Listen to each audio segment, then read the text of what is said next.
here what we see is our youth who wants to become a civil servant. Most of them wants to become a IAS officer, IPS officer, it could be forest officer, it could be foreign officer. तो ये सारे sectors हैं. Here what we are going to discuss how to become a civil servant, what is the procedure of becoming a civil servant, what is the procedure of preparing for it, and how to prepare, where to prepare, who is your good teacher, who is your good guidance, how to get it, and what is the procedure to like Google it. आपको Wikipedia से कैसे पढ़ना चाहिए, YouTube में क्या मिलता है, या कौन सा क्लासेस एग्जाम में कैसे देना होगा, तो ऑनलाइन क्लासेस हो या ऑफलाइन क्लासेस हैं, the study material, what all you have to go through, what all you have to see in your syllabus, the entire portion of preparation we are going to discuss here. In that, the first of all what you need to understand is who will conduct your exam, what is the procedure of conducting it, and what is the procedure of entire examination itself, because the entire examination have its own journey of approximately a year, it could be a more than a year. अगर हम अच्छे से देखें ये पूरा 1-1.5-2 साल का procedure है, जब तक आपका एग्जाम एटलीस्ट आपका 1 साल तो लगेगा इसमें एग्जाम लिखते थे. तो here we are going to discuss entire discussion in bilingual language so that we can reach as much as possible कि उन लोगों को भी समझ में आए जो कि पेरेंट्स हैं who wants their kids to be in service. तो we are going to discuss in bilingual. सबसे पहले यहाँ पे ये देख लेते हैं मैम कि ये कौन सा एग्जाम है जो बच्चों को भरना होता है, फिल करना होता है और किसके थ्रू वो यहाँ तक पहुंचेंगे, जिसके थ्रू वो सिविल सर्वेंट बनेंगे. तो वो सिंपल सा एग्जाम है जिसे यूपीएससी लेती है. उस एग्जाम का नाम है UPSC, union public service commission. वो एग्जाम लेती है और एग्जाम का नाम है CSE, civil services examination.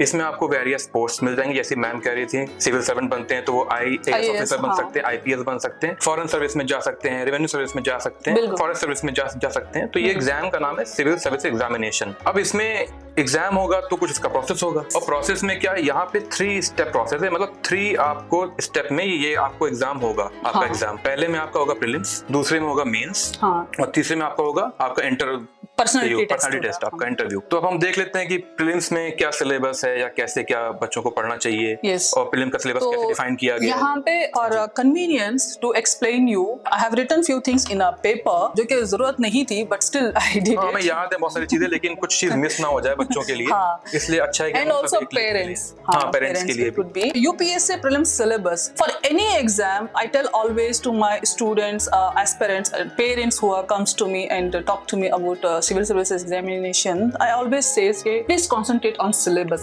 stick to syllabus, don't roam here and there, don't drag yourself, don't exaggerate things. जितना आप exaggerate करोगे उतना आप भटकोगे, उतना आपको एग्जाम निकालना टफ हो जाएगा. हाँ, इसमें एक चीज अब मैं आपको ये भी कहूंगी कि एक वो घोड़े के आंखों में कुछ लगाते हैं, वो हम बहुत आंखों में एक टाइप का के लगा देते हैं, वो कपड़ा ऐसा कुछ. तो उसका फोकस बना रहे, कंसंट्रेशन रहे, इधर-उधर उसका माइंड ना डाइवर्ट ना हो. ये एक ऐसी इंफॉर्मेशन है जो हर किसी को पता होती है. That means the knowledge you gain, that is not important, and what is important for your examination, which is you need to know. और इसमें आपने जो एग्जांपल दिया ना, ये हॉर्स वाला, घोड़े वाला, उसमें एक लगा होता है आंखों में और वो अगल बगल नहीं देख पाता. तो बच्चों को यहाँ से ये भी लेना चाहिए एग्जाम्पल फोकस भी इसमें कितना ज्यादा नीडेड है. आपको अपना माइंड को कंसंट्रेशन होकर के एक ही सिंगल पॉइंट पे लगाना है जो कि सिलेबस दिया है उस पर. इधर उधर आप बिल्कुल मत जाओ. तो मैम ने एक एग्जाम्पल से 2 चीजें आपको समझा दी. Here what I like to say is like what UPSC wants, what Union Public Service wants from you is be the jack of all trade. आपको मास्टर नहीं बनना है, मास्टर नहीं बनना, किसी ट्रेड में नहीं बनना है. मास्टर ऑफ नन ये कहा जाता है, ये कहावत है, jack of all trade master of none. ये यूपीएससी के बिल्कुल फिट कहावत है. तो यहाँ पे what UPSC says in preliminary examination, as sir says कि we have 3-tier system of examination, preliminary, mains and personality test. तो यहाँ पे preliminary examination will be conducted with 2 papers. जो पहला स्टेप है preliminary examination, जो पहला स्टेप है हमारे सीएसई का. जी, preliminary examination के 2 पेपर होते हैं. तो 2 कंपलसरी पेपर हैं. And the paper 1 GS और पेपर 2 CSAT. GS पेपर 1 होता है और पेपर 2 आपका होता है CSAT. तो GS पेपर में what happens is general studies जिसको बोलते हैं, जिसका syllabus we are going to discuss here in later. जो पेपर 1 and 2 होता है वो तो एक तो कंपलसरी होता है और ऑब्जेक्टिव टाइप होता है। हर पेपर के 200 मार्क्स, टोटल विल बी 400। एक और चीज होती है इसमें 1/3 आपकी नेगेटिव मार्किंग होती है, which is very important. You need to question पे आपको 1/3 नेगेटिव मार्किंग मिलेगा अगर आपने रॉन्ग आंसर किया तो। इसका मतलब ये है कि बिफोर यू सिंपली, वो एक कहते हैं कि तुक्का मारना, before you do that remember this, there will be negative. एक पॉइंट मैम यहाँ पे और बच्चे समझ लें कि जो जीएस पेपर 1 है उसमें आते हैं 100 क्वेश्चंस, और जो सीसैट का पेपर है उसमें 80 क्वेश्चन आते हैं, लेकिन दोनों ही पेपर में 200 मार्क्स का ही दिया गया है, 200 मार्क्स के ही होते हैं, मतलब मैक्सिमम मार्क्स आपके 200 ही हैं, और नेगेटिव मार्किंग भी सिमिलर है 1/3। बिल्कुल, ये चीज है कि सेकंड पेपर में 80 होते हैं, फर्स्ट पेपर में 100 क्वेश्चंस होते हैं, और दोनों पेपर का टाइम ड्यूरेशन सेम है, 2 आवर्स। यस 2 आवर्स, दोनों में सेम ही है। यस, दो it is 80, paper is very lengthy. Paper is very lengthy. जो मोस्टली बच्चे सीसैट में ही फेल हो रहे हैं आज के टाइम में। 80 क्वेश्चंस होते हैं और 2 घंटे होते हैं, आपको लगता है कि नहीं यार 20 क्वेश्चन तो नहीं है, वी कैन डू इट, लेकिन कई बार ऐसा होता है कि आपके 1 घंटे 30 क्वेश्चन भी नहीं कर पाते 2 घंटे में, because paper will be less. अब देखो ना, आप पिछले साल का जो भी 2023 का जो हुआ है सीएसई एग्जामिनेशन सिविल सर्विसेज का, उसका जो कट ऑफ गया है वो 74 मार्क्स गया है। कितने कम मार्क्स पे कट ऑफ गया है, वजह सीसैट में बच्चे फेल हो रहे हैं। और एक चीज मैम यहाँ पे और, सीसैट जो है ना वो क्वालिफाइंग पेपर है, क्वालिफाइंग नेचर का पेपर है। यहाँ बच्चे ये भी जान लें कि प्रीलिम्स में कंपलसरी पेपर तो है दोनों, जीएस और सीसैट, लेकिन सीसैट को क्वालिफाइंग ही रखा गया है। आपको 33 मार्क्स लेके आने हैं, पेपर कंपलसरी आपको जाके देना ही पड़ेगा, अगर आप नहीं देंगे तो आप फेल हो जाएंगे, लेकिन उसके मार्क्स ऐड नहीं होंगे। You can say it will be the first hurdle or first entrance or first door to open your road, open your marathon towards civil services. So here what we are going to discuss is the GS paper 1, जो general studies का जो paper 1 है, preliminary examination, उसका syllabus हम discuss करेंगे। In the first line of syllabus in GS paper 1 is history of India and Indian national movement. यहाँ पे most of the students what they get confused is it could be only national movement, they simply think national movement पूछा गया है, हम इसको prepare कर लेते हैं। No, you are wrong here. The first word is history of India. See, according to historians have divided history in ancient period, in medieval period, and in modern period. Few of them divided modern into national movement, and also because India got independence, India was colonized, we have independence national movement, and after India national since movement, independence, since independence, or that we call it post independence era, वो कहते हैं। तो ये historian ने divide किया है, but nothing to do with UPSC. UPSC कहीं divide नहीं करता। When UPSC talk about Indian history, he will talk about Indian history. UPSC is more concerned about national movement because national movement is that period of national movement, वो जो 200 साल का period था, we had the freedom struggle, we were colonized, our entire economy has been drained, we got so many theories about it, we have national heroes and we got independence, our constitution has been drafted, our economic policies have been made, we got independence, we got democracy, we got named by ourselves, we have been divided, we have been partitioned, we have fought so many wars because of World War and Renaissance. Lot many things happened in particular those years. There were lot of like revolutions happened. हमारा बहुत सारी चीजें reforms हुए, revolution हो रहे थे, religious reforms हुए। जैसे बच्चों को एग्जांपल दे दिया, पहले तो यहाँ पे बच्चे ये समझ लें कि जो इंडियन हिस्ट्री का पार्ट है वो जैसे मैम कह रही हैं, मैम का एकदम पॉइंट टू पॉइंट बिल्कुल आप समझ लो अच्छे से। दूसरी चीज, एंशियंट मिडिवल मॉडर्न हिस्ट्री आपको छोटी मोटी देखनी पड़ेगी। जैसे एंशियंट में अगर आप देखो तो एंशियंट में आपको हड़प्पन सिविलाइजेशन पढ़नी ही पड़ेगी प्रीलिम्स के लिए, संगम वाला आपको पढ़ना ही पड़ेगा, संगम पीरियड जो आपका था साउथ इंडिया में, आर्ट एंड आर्किटेक्चर का पार्ट है वो आपको पढ़ना ही पड़ेगा। इसी तरह मिडिवल पीरियड में अगर आप आओगे तो आपको सल्तनत पीरियड पढ़ना ही पड़ेगा, मुगल पीरियड पढ़ना ही पड़ेगा। एंड सल्तनत period and also in medieval period you will have so many new architectures, so many literary work also. जो पर्शियन आपका वो था आर्किटेक्चर था वो पढ़ना पड़ेगा आपको। इसी तरह आपको वेरियस आर्ट फॉर्म पढ़नी पड़ेंगी। And there were so many invaders who bought so much of culture, the society changes हुए, बहुत सारी चीजें। Each and every period has its own impact, its own events, its own entire thing will be its own history itself. Each and every period, whether it is Gujarat, whether it will be Rajasthan, whether it will be like eastern part, whether it will be southern part, the Indian peninsula is naturally it is in that way कि आपको हर जगह से रास्ते हैं।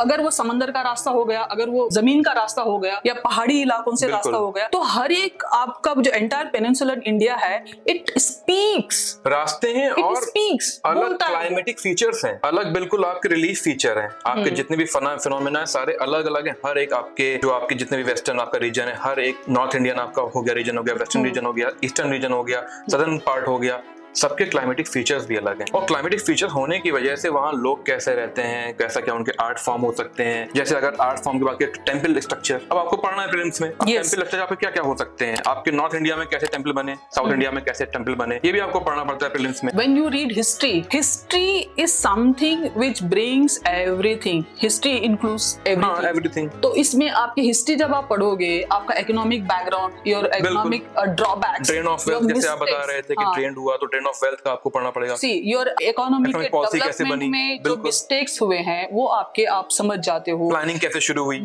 how your political plannings, the political system have been changed, that also you will learn. बिल्कुल। From our history we learn everything. अब जैसे history में आप मैम कह रही प्लानिंग, तो प्लानिंग आपने कहाँ से लिया? सोवियत यूनियन से लिया। स्टालिन जो था उन्होंने स्टार्ट करा था 1929 और 30 के पीरियड में। तो आपको जब प्लानिंग पढ़ना है तो प्लानिंग आपका पार्ट है प्रीलिम्स का, आपको पढ़ना पड़ेगा प्रीलिम्स में प्लानिंग को। लेकिन प्लानिंग आपने कहाँ लिया ये भी आपको एक फैक्ट समझना पड़ेगा।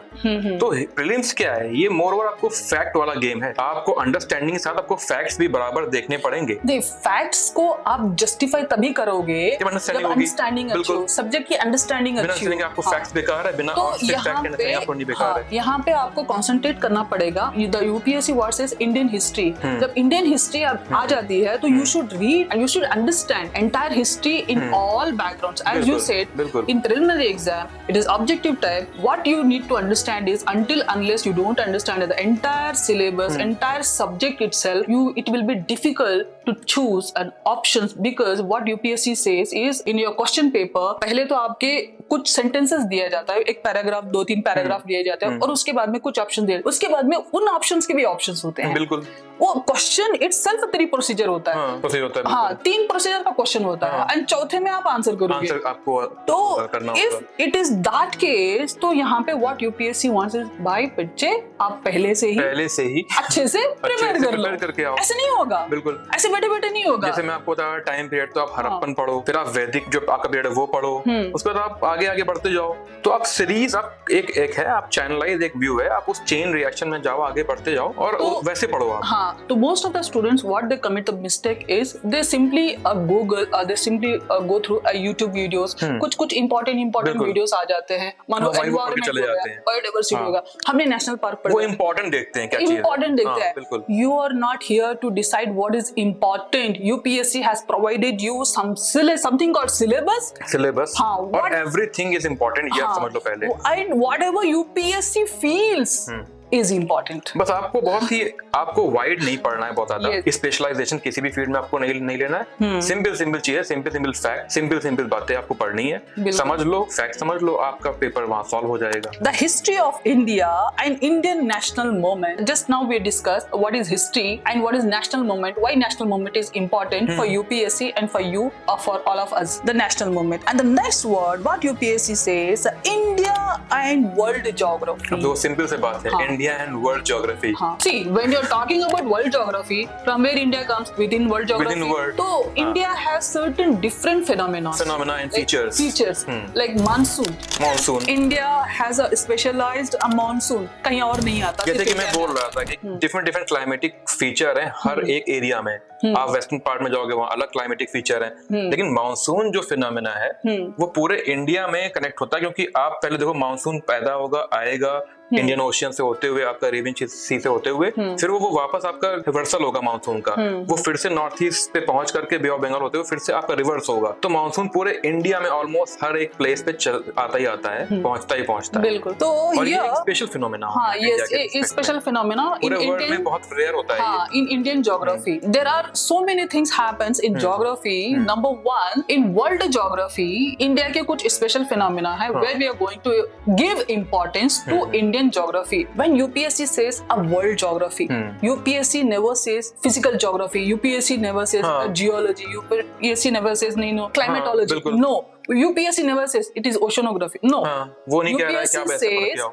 World geography. World geography. तो वर्ल्ड ज्योग्राफी जब आ जाती है, you have to read everything. अब आपको ब्रेक कैसे करना है ये पता होना चाहिए कि फिजिकल ज्योग्राफी का पार्ट क्या होता है, सोशल ज्योग्राफी का पार्ट क्या होता है, इकोनॉमिक ज्योग्राफी का पार्ट क्या होता है, ह्यूमन ज्योग्राफी का पार्ट क्या होता है। अगर बच्चे को समझ में आ जाएगा कि हाँ ब्रेक कैसे करना है ज्योग्राफी को, तो वो अच्छे से पढ़ लेगा और लिंक कर लेगा। क्योंकि आप देखो, अगर आप वर्ल्ड ज्योग्राफी पढ़ते हो तो फिजिकल, सोशल, इकोनॉमिक और ये आपका ह्यूमन ज्योग्राफी, ये सारा इंडिया में भी होने वाला है। चीजें Yes. सिमिलर आपकी, बस थोड़ा The थोड़ा same चीजें thing you have same to apply thing, it. बस आपको इंडिया के पर्सपेक्टिव में पढ़नी पड़ेंगी, तो आप बस ऐसे पढ़ो ब्रेक करके When you are talking about high pressure, low pressure in California, the same thing you have to do it in India. बिल्कुल। और एक चीज और है, ज्योग्राफी पढ़ते समय आप एटलस का जरूर करो यूज। हाँ। मैपिंग जितना अच्छा मैपिंग आप कर लोगे current events, it is very important to know, recognize, aware, which and how in mapping कि आपको कहाँ पे mapping Location क्या है? location mapping इतनी important है in your examination, especially in mains. If you're while writing something in any subject, most of the teachers says कि नहीं ज्योग्राफी में मैपिंग इस्तेमाल होती है। No, in all subjects आप मैपिंग को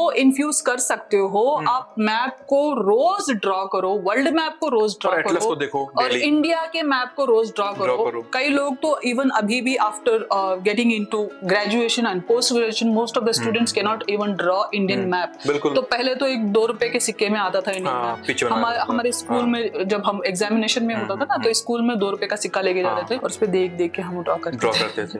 तो practice is everyday practices and if it is possible we will show you how to do it. और मैपिंग में बच्चों को क्या पढ़ना है एग्जैक्टली? सिंपल चीजें, रिवर्स कौन सी कहाँ से फ्लो हो रही है, क्या सोर्स है, क्या उसका ओरिजिन है। नहीं, मैपिंग को मैपिंग को पढ़ने का भी एक तरीका होता है। Draw map, for example I can draw world map in 30 seconds. I can draw India map in 10 seconds. लेकिन प्रीलिम्स में आपको मैपिंग का ड्रॉ नहीं करना है, वहाँ पे आपको फैक्ट्स निकाल के आंसर देना है कि आपके फीचर्स कौन कौन से कहाँ हैं। जैसे अगर मैं आपको बताऊं एग्जांपल दूं, तो अगर आप इंडिया या वर्ल्ड, मैं आपको दोनों को एग्जांपल आपको समझाता हूं। अगर आप वर्ल्ड में अगर आप मैप उठाओगे, तो अगर आप वर्ल्ड मैप देखोगे, उसके फिजिकल मैप देखोगे, उसका पॉलिटिकल मैप देखोगे, तो फिजिकल मैप में आप सबसे पहले क्या देखोगे कि ओशियन कितने, 5 ओशियन है, कॉन्टिनेंट कितने हैं, ये सब देखोगे। 7 कॉन्टिनेंट्स है। मोस्ट ऑफ द टाइम जो मैपिंग में कंट्रीज एंड बाउंड्रीज, वही मैं बता रहा था। आप फिजिकल अगर आप देखोगे मैपिंग में, तो आपको ये सब देखना पड़ेगा कि कितने, आपको सबसे पहले क्या दिखेगा कि कितने ओशियंस हैं, कितने कॉन्टिनेंट्स हैं। अगर आप पॉलिटिकल उसमें जाओगे, आप मैपिंग में पॉलिटिकल जो मैप होता है आपका, उसमें देखो तो आपको जो मैम कह रही थी बाउंड्रीज देखने को मिलेंगी कि कौन सा स्टेट कहाँ पर है, कौन सी कंट्री का लोकेशन क्या है, कहाँ पर है। अफ्रीका में कितने देश हैं, उनकी लोकेशन क्या है, बाउंड्रीज क्या है। इंडिया में आपका कैसा क्या है, आपका जो एशिया है वो कैसा है ना। तो ये सब आपको देखना पड़ेगा कि कंट्रीज कहाँ से जा रही हैं, एशिया में क्या कंट्रीज आ रही हैं। तो इसमें आपको पहले तो एक चूज करना पड़ेगा, फिजिकल एंड पॉलिटिकल मैप। 2 अलग मैप होते हैं और उसमें most of the time physical and यहाँ पे इन UPSC what you need to understand is most of the time physical map is very much needed. दोनों ही चाहिए, क्योंकि अगर आप फिजिकल मैप ही पढ़ते हो और अगर आप फिजिकल मैप में वैसे मैम कह रही हैं वो ज्यादा क्वेश्चन पूछता है, लेकिन पॉलिटिकल मैप से भी क्वेश्चन पूछता है, बाउंड्री से आजकल क्वेश्चन पूछ रहा है। जैसे मैं आपको एग्जांपल दे रहा हूँ कि इजराइल और फिलिस्तीन का वॉर हो रहा है, तो इजराइल फिलिस्तीन के वॉर में आप देखो पॉलिटिकल मैप का भी बहुत सिग्निफिकेंस है। बॉर्डर कहाँ से वेरी है, जैसे राफा बॉर्डर आपका किस तरफ है, सदर्न पार्ट में है आपके इजराइल के, या नॉर्दर्न पार्ट में है, इजिप्ट के पास में, या फिलिस्तीन के पास में, या मेडिटेरियन सी के पास में है। तो फिजिकल भी आपको पढ़ना है बराबर और पॉलिटिकल मैप भी दोनों पढ़ना है साथ में रख करके। आजकल मैपिंग का बहुत यूज है और मैपिंग में अगर आप वर्ल्ड मैप, तो ये बात हो गई। अगर आप देखो, अगर आप इंडिया स्पेसिफिक मैपिंग अगर आपने पढ़ी, तो वहां भी दोनों चीज आती हैं, physical mapping, political mapping. Physical में अगर आप देखो मैपिंग में, तो आपको पूरा आपको हिमालय, आपको सबसे पहले क्या देखने को मिलेगा फिजिकल मैप में कि रिवर्स कौन सी कहाँ ओरिजिन हो रही है, हिमालय का स्ट्रक्चर क्या है, प्लेटूज कहाँ बने हुए हैं। पॉलिटिकल मैप में देखोगे तो आपको वेरियस स्टेट्स की बाउंड्रीज मिल जाएंगी। तो इस तरह से बच्चों को पढ़ना चाहिए Indian with the map. So map is important in your geography and all parts of geography, whether it is a physical, whether it is a climatology, whether it is oceanography, everything is important. And also you have to give more importance to your Indian geography because it is where you're going to work as a civil servant. एक चीज ma'am यहाँ पे और भी है, geography में बच्चों को प्रीलिम्स के पर्सपेक्टिव में अगर देखो तो फिनोमिनास बहुत पढ़ने चाहिए। फिनोमिनास बहुत आते हैं क्वेश्चन, जैसे आपका एयर मास हो गया। अगर आपको एयर मास का फिनोमिना नहीं पढ़ा, जैसे मैं आपको एग्जांपल देती हूँ मानसून, अगर आपको मानसून का बेसिक फिनोमिना नहीं पता है तो प्रीलिम्स में आपसे क्वेश्चन पूछने वाला है फिनोमिनास, और आपको नहीं पता होगा तो वो लंबे क्वेश्चन होंगे, 4 लाइन के स्टेटमेंट्स, 5 लाइन के स्टेटमेंट्स, और आपको राउंड कर दोगे। तो आप फिनोमिना पे करो फोकस ज्योग्राफी के पार्ट में। See, you can understand phenomena once you understand entire subject. हाँ, बिल्कुल। So here what UPSC says is Indian polity and governance, constitution, political system, panchayat raj and public policy rights, issues, etc. Indian polity. Indian polity and Indian governance. polity comprises everything. आपको constitution पढ़ना है, Indian polity, basically. Indian constitution from Article 1 to Article end. Union कैसे, states कैसे बनती हैं, formation of state and union, citizenship right, fundamental rights क्या होते हैं, जो आपके डीपीएसपी क्या होते हैं। what is Article 1 says, all articles. हाँ, आप देखो So 395 you आर्टिकल should हैं। understand, you should read, बिल्कुल। you should read each and every article, you should understand बिल्कुल। each and every article, what has been written in it, what is the explanation बिल्कुल। given, what is the Supreme Court says, how Parliament makes a policy, how Parliament acts, enacts, and what is the public policies में दिया गया एक part, and what is the procedure of becoming each and every like Committees and- committee, like entire political Entire system, system. जो आपका legislature है, आपका executive है, आपका Executive है, judiciary judiciary है, ये इनका system क्या है, procedure बिल्कुल। क्या है। और आपको ये यूनियन और स्टेट लेवल दोनों पे पढ़ना चाहिए। जैसे यूनियन आपका आता है पार्ट 5 में कॉन्स्टिट्यूशन के, स्टेट आपका पार्ट 6 में, तो आप दोनों को पैरेलली सामने रख के पढ़ो तो आपको ज्यादा अच्छे से समझ में आएगा। How to decide what will be there in Indian polity? You're going to see it in your main. Most of the time क्या करते हैं, जो यहाँ दिल्ली में especially because the tradition of civil services examination is exist in Delhi, तो यहाँ के जो preparation में most of the coaching centers में how they decide what could be the syllabus in बिल्कुल। preliminary exam, because in preliminary exam UPSC decided in few words what will be your syllabus. Indian history, Indian polity, Indian geography करके UPSC ने कह दिया preliminary examination. अब coaching वाले इसको decide करेंगे कैसे कि क्या important है। तो अब सी Indian polity, UPSC said this in preliminary examination, बिल्कुल। and how your coaching center, how your teacher or guide decides what will be there in Indian polity, what could be the important which UPSC can think of. जैसे मैं यहाँ पे example देता हूँ जो ma'am आपको बता रही हैं। अगर आप देखो इम्पोर्टेंट, वैसे इम्पोर्टेंट कुछ है नहीं, लेकिन आप फिर भी अगर आप सोचो कि क्या इंपॉर्टेंट चीजें आ सकती हैं इस पर्टिकुलर पॉलिटी या ज्योग्राफी कहीं पे भी, तो हम यहाँ पॉलिटी का एग्जांपल ले रहे हैं। पॉलिटी में अगर आप देखो तो रिसेंट क्या चेंजेस हो रहे हैं पॉलिटिकल सिस्टम में, जैसे कि एक सिंपल सी चीज यहाँ पे आप देखो, अमेंडमेंट कौन सा हुआ है अभी लेटेस्ट, 106 अमेंडमेंट एक्ट आया है, जिसे नारी शक्ति वंदन अधिनियम भी बोल रहे हैं। और इसमें क्या किया गया, इसमें 33% आपका रिजर्वेशन दिया जा रहा है वुमेन्स को लोकसभा में, स्टेट लेजिस्लेटिव असेंबलीज में। तो ये आप ऐसे पढ़ो। अब ये क्वेश्चन अगर आपका आएगा ही आएगा, प्रीलिम्स में आ सकता है, मेंस में आ सकता है, प्रीलिम्स में आपसे पूछ सकता है सिंपल फैक्ट्स इसके, है ना। तो ऐसी चीजें आप पढ़ो जो रिसेंटली हो रही हैं चीजें, रिसेंट जो चेंजेस हो रहे हैं, रिसेंट जो आपकी करंट अफेयर्स हैं, करंट अफेयर्स में भी आ सकता है, and also it is a part of polity, and UPSC will decide कि यूपीएससी ने उसको क्या कंसीडर किया, कि पॉलिटी में कंसीडर किया या करंट अफेयर्स। बिल्कुल मैम, यहाँ पे मैं एक एग्जांपल और देता हूँ बच्चों को। अभी क्या हो रहा है, आपके लोकसभा इलेक्शन हो रहे हैं, ये 18th नंबर के हैं। आप देखो इसमें एक नया चीज लेके आए हैं, इलेक्शन कमीशन एक नई चीज लेके आई जिसे उन्होंने कहा है होम वोटिंग। और ये होम वोटिंग किसके लिए दी जा रही है, जो फिजिकली वीकर सेक्शन आपके या फिजिकली हैंडीकैप्ड पर्सन है, जिनकी who cannot reach to the who cannot reach to the booth, जिनकी 40% प्लस उनकी हैंडीकैप्ड है, वो हैंडीकैप्ड हैं। दूसरे जो आपके एल्डरली हैं, 85 जो उनकी एज हो चुकी है उससे ऊपर वाले, उनके लिए ये होम वोटिंग शुरू की गई है। तो कितनी सिंपल सी बात है, लेकिन ये नया चीज अभी ऐड हुई है, इलेक्शन कमीशन ने ये नया इनिशिएटिव लिया है इस 18th लोकसभा इलेक्शन में। यूपीएससी सेज पंचायत राज पढ़ना होता है इसमें, पब्लिक पॉलिसी के लिए पढ़ना होता है, और राइट्स इश्यूज ऐसा कुछ इसमें दिया गया पढ़ने के लिए। What will be the your rights? हाँ, लेकिन ये किसके लिए करना है, जो वल्नरेबल सेक्शंस हैं उनको लेकर के, आपके वीकर सेक्शन हो गए, वल्नरेबल सेक्शंस हो गए, उनको लेकर के। और पॉलिसीज आप देखो, अगर आपको पॉलिसीज पढ़नी तो पॉलिसीज में कैसे पढ़ना है भाई, हेल्थ के लिए क्या क्या पॉलिसीज बन रही है, वल्नरेबल सेक्शन, वीकर सेक्शन, उनमें क्या क्या पॉलिसीज बन रही है, माइनॉरिटीज के लिए क्या पॉलिसी बन रही है, क्या स्कीम लाई जा रही है, इंश्योरेंस सेक्टर के लिए क्या स्कीम लाई जा रही है, किसानों के लिए क्या स्कीम लाई जा रही है, बच्चों के लिए क्या लाई जा रही है। इस तरह से आप डिफाइन उनको देख लो, और रिसेंट जो पॉलिसीज होंगी। लेकिन पॉलिसीज में आपको पढ़ते समय एक चीज ध्यान रखनी पड़ेगी, और कि आप पिछले 10 ईयर्स की भी पॉलिसीज पढ़ो, स्कीम्स पढ़ो, सिर्फ रिसेंट ही स्कीम ना पढ़ो। कभी भी पुरानी स्कीम्स भी पूछ लेता है, क्योंकि पुरानी स्कीम्स इसलिए इंपॉर्टेंट है क्योंकि वो चलती आ रही हैं अभी तक, और उसका इम्पैक्ट अभी रिजल्ट आने वाले हैं, बिल्कुल, and result is showing in the society. क्योंकि देखिए कोई भी स्कीम बनती है वो 5 साल के लिए होती रन, कोई स्कीम 10 ईयर्स के लिए होती रन, कोई स्कीम 5 साल तक रन होती है, लेकिन फिर उसको अगर नीड हो रही होती है तो फिर से बढ़ा देते हैं। कुछ स्कीम्स ऐसे होती हैं जो 15 साल से चल रही होती हैं। मनरेगा 2005 में आई थी, 6 में आई थी, अभी तक चल रही है। UPA and continue even in NDA. तो वो एक, इसलिए आपको पूरा एक लंबा kind of like food security bill हो गया। हाँ, एनएफएसए एक्ट आया था आपका 2013 में आया था, अभी तक उसको पढ़ रहे हैं हम लोग। तो इस तरह से आपको स्कीमें एक होलिस्टिक वे में पढ़नी चाहिए। फॉरेस्ट अमेंडमेंट एक्ट भी था, and it is running since long time.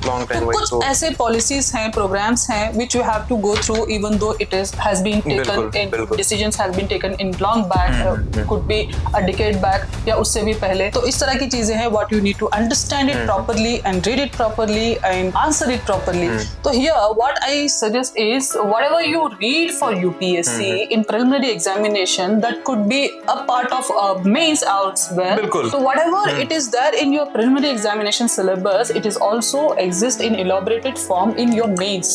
बिल्कुल एग्जैक्टली मैम. बस प्रीलिम्स में आपके छोटा फॉर्म में दिया गया है सिलेबस, मेंस में उसको elaborated फॉर्म में दे दिया गया है. इतना ही डिफरेंस है बस. What UPSC says about economy, economic and social development, sustainable development, poverty, inclusion, demographics, social sector initiatives, अब etc. देखो ये सारा पेपर 3 का पार्ट है मेंस का. जीएस मेंस पेपर 3 उसमें आपका जो इकोनॉमिक वाला सेक्शन है उसका ये सारा पार्ट है. इकोनॉमिक कैसे ग्रोथ हो रही है, कैसे डेवलपमेंट हो रहा है. That is where in main syllabus paper 3 the entire syllabus has been elaborated. Exaggerate करके उसको elaborate करके समझाया गया है point to point. Here UPSC says in few words. यहाँ पे when UPSC says economic and social development, what is economic development? Economic and social development you cannot divide in differently. Though you have to read differently, you have to understand differently while writing, while understanding again you cannot divide it. Both are something which is like living separately together. अब economic ये जो आपका दिया गया paper, ये जो prelims में economics में क्या पढ़ना है बच्चों को, तो बच्चों को इसमें बहुत सारी चीजें पढ़नी होती हैं. लेकिन बेसिक चीजें इसमें क्या है, आप फिस्कल पॉलिसी पढ़ लो, आप मॉनेटरी पॉलिसी पढ़ लो, आप पब्लिक पॉलिसी में ये पार्ट है फिस्कल पॉलिसी मॉनेटरी पॉलिसी ये पढ़ लो. आप बजट आपका जो आ रहा है उसमें क्या क्या स्कीम्स आ रही हैं, क्या इनिशिएटिव ले आ रहे हैं बजट में, क्या क्या कितना एलोकेशन हो रहा है फंड का वो पढ़ लो. इकोनॉमिक सर्वे आ रहा है वो पढ़ लो.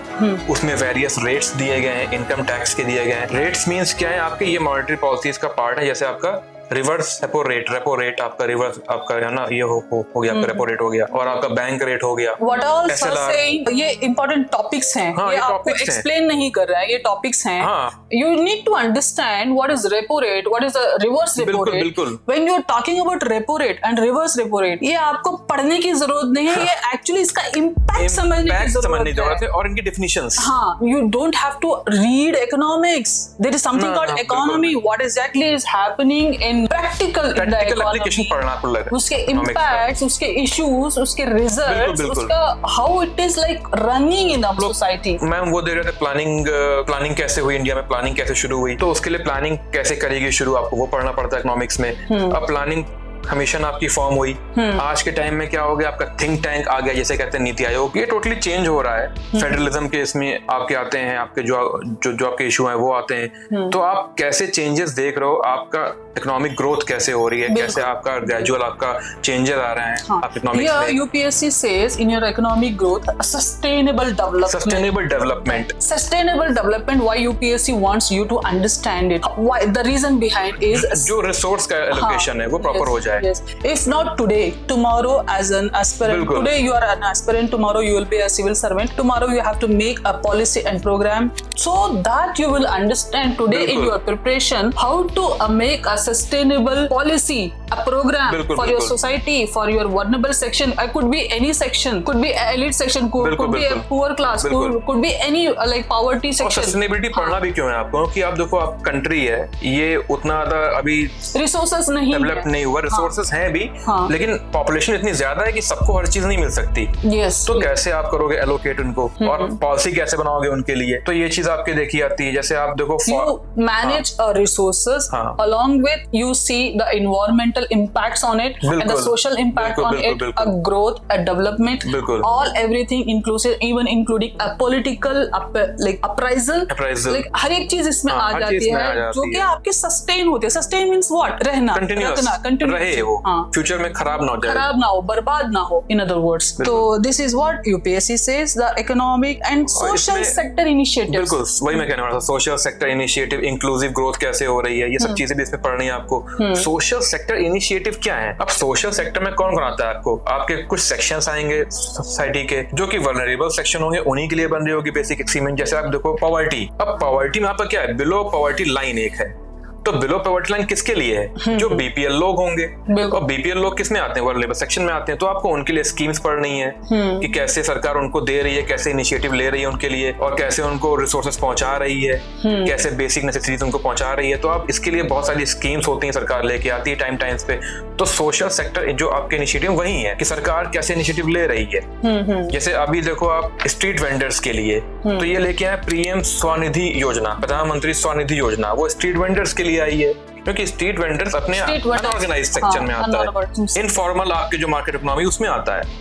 तो आप देखो मैं जो वर्ड यूज कर रहा हूँ, market economy, informal market economy, formal market economy, unorganised sector, ये सारे मतलब आपको इकोनॉमिक्स में यही पढ़ना है। आपको सारी डेफिनेशंस करनी है अच्छे से prepare. If you understand definitions, you will understand entire part. अभी मैं बता रही थी एसएलआर, स्टैट्यूटरी आपका लिक्विडिटी रेशियो क्या होता है। तो इस तरह आपको ये सब डेफिनेशन जरूर पढ़नी है। Yes. जैसे आपका इसमें आता है इन्फ्लेशन। इन्फ्लेशन पे अक्सर क्वेश्चन आते हैं प्रीलिम्स में कि इन्फ्लेशन कैसे होता है, क्या उसका इम्पैक्ट पड़ेगा इन्फ्लेशन का, क्या आपके एक्सपोर्ट पे पड़ेगा इम्पैक्ट, क्या आपका इंपोर्ट पे पड़ेगा impact. What all you are saying is the part of economy.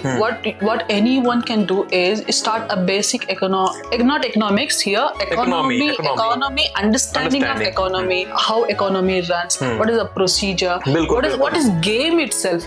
है क्या ये चीज? Take a background of our economic condition. हमारी जो economy की जो condition थी, because we are a developing country and we have to compete with so many superpowers and so many developed countries. And also we have to cooperate with the developing economies and also economies which is not even developing, which is like though back far away, they are like still to reach us. तो ऐसी भी economies हैं, उनके साथ भी हमें cooperate करके, कुछ ऐसी countries हैं जहाँ पे कुछ policies implement हो चुकी थी और वहाँ पे still they could not work, and we have to see the issues how it can work something parallel policy in our country.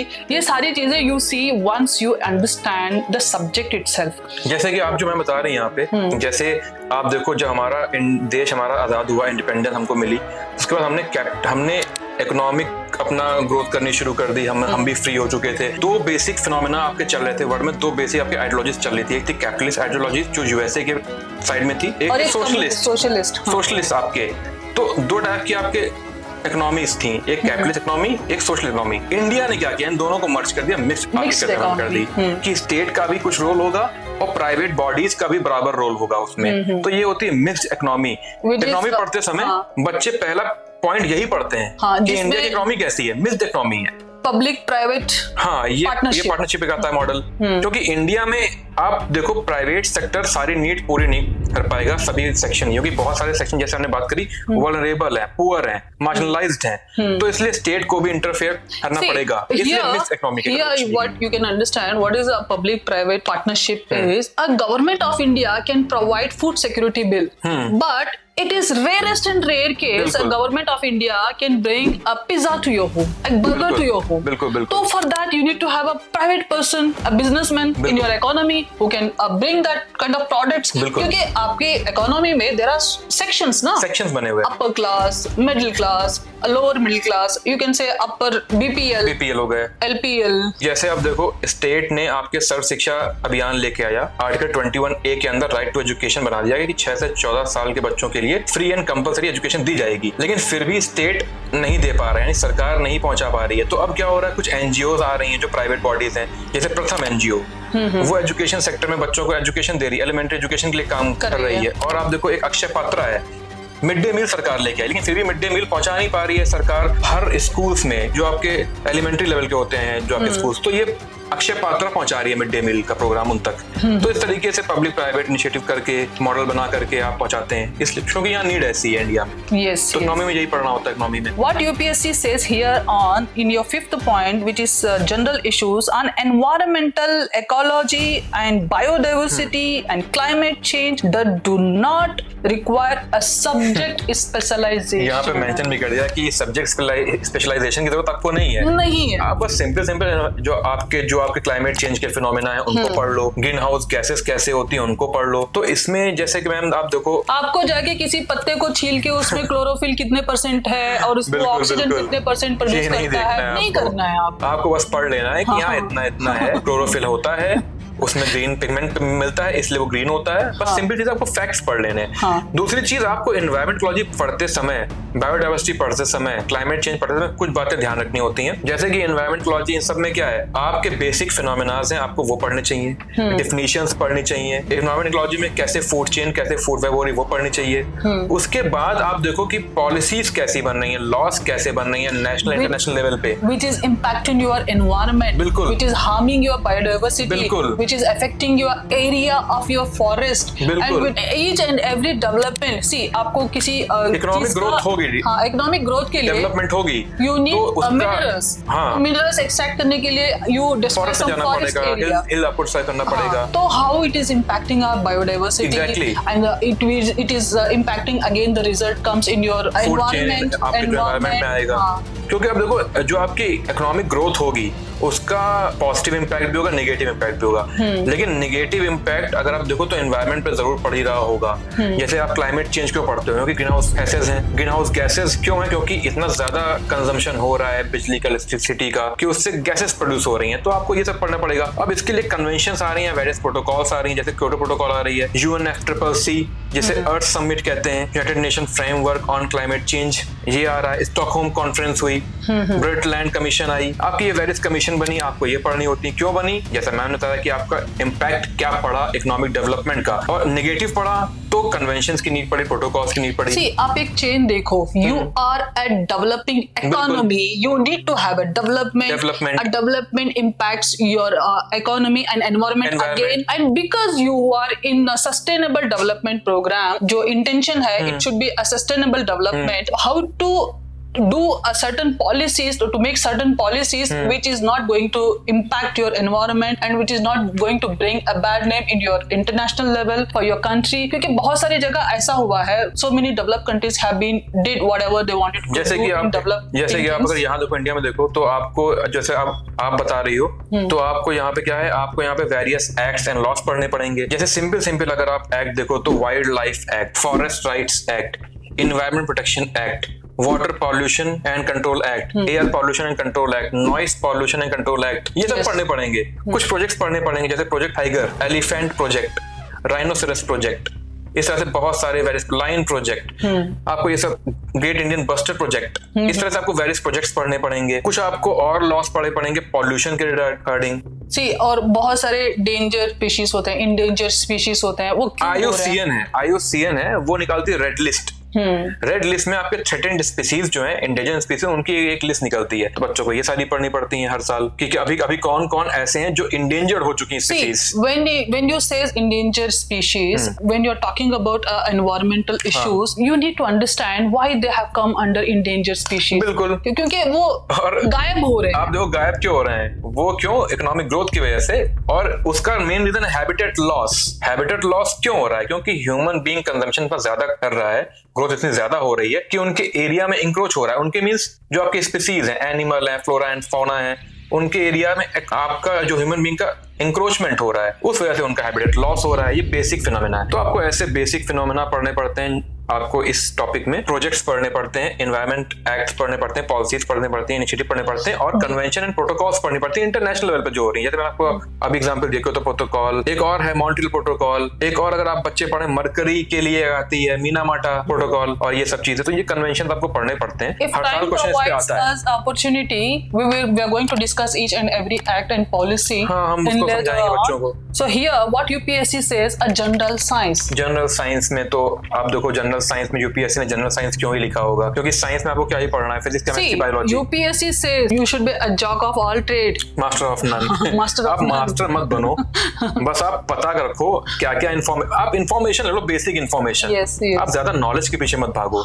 तो यहीं पे इसलिए आपको साइंस में सिंपल चीजें पढ़नी है। फिजिक्स क्या हो सकती है, केमिस्ट्री में क्या इश्यूज हो सकते हैं, बायोलॉजी में क्या चीजें हो सकती हैं। जैसे बायोलॉजी में आपको क्या है, ह्यूमन एनाटॉमी, आपको ब्रेन से लेकर के स्टमक में क्या है, कैसे ऑर्गन्स होते हैं, क्या आपके चीजें हैं। बेसिक आइडिया ले लो कि भाई कहाँ से कौन सा एंजाइम निकलता है, कहाँ से आई की में कौन से प्रॉब्लम हो सकती हैं, लेंसेज कैसे यूज हो सकते हैं, इसी तरह केमिस्ट्री में कौन कौन से एसिड बेसिस, या अगर रिसेंट कोई वैक्सीन बन रही है तो वो आपके क्या है, DNA vaccine, RNA vaccine. General science में एक बात ध्यान रखनी है, और आपको जैसे कि आपका ये था एनवायरमेंट, आपका जो था, इस पार्ट में एक चीज ध्यान रखनी है कि करंट इवेंट्स का बहुत ज्यादा इसमें यूजेज है। आप अगर करंट इफेक्ट ढंग से नहीं पढ़ते हो तो आप ये साइंस और आपका ये जो पार्ट है, ये पार्ट अच्छे से आप नहीं कर पाओगे, क्योंकि आपका साइंस क्या है, ये साइंस आपका बेसिक साइंस नहीं पूछ रहा है कि आप बताओ कि आंख में क्या प्रॉब्लम है, ऐसा क्या। वो पूछ रहा है कि रीसेंट चेंजेस, रीसेंट क्या चीजें इनोवेशन हो रहे हैं। तो बेसिक साइंस नहीं पूछ रहा है, इसका मतलब है कि आप न्यूट्रॉन और प्रोटॉन के अंदर ना घुसो। हाँ, बस जान लो कि जैसे आप ये जान लो कि पहले आपका एक मैटर है, फिर मैटर में आपका मॉलिक्यूल है, फिर मॉलिक्यूल में आपका क्या होगा, आपके एटम होंगे, फिर आपका न्यूक्लियस होगा, फिर न्यूक्लियस के बाद आपके होंगे सब एटॉमिक पार्टिकल होंगे, फिर आपके एलिमेंट्री पार्टिकल होंगे। हाँ, लेकिन यूपीएससी यहाँ क्वेश्चन पूछता है एलिमेंट्री पार्टिकल्स पे। हिग्स बोसॉन, हिग्स बोसॉन क्या आपका एलिमेंट्री पार्टिकल है। अब वो पूछ लेता है कि बोसॉन, अब बोसॉन भी 3 टाइप के होते हैं, तो आप इतनी बेसिक नॉलेज रखो कि बोसॉन किस टाइप का क्या है, क्योंकि इस पे क्वेश्चन आते हैं, तो ये चीज आप ध्यान रखो।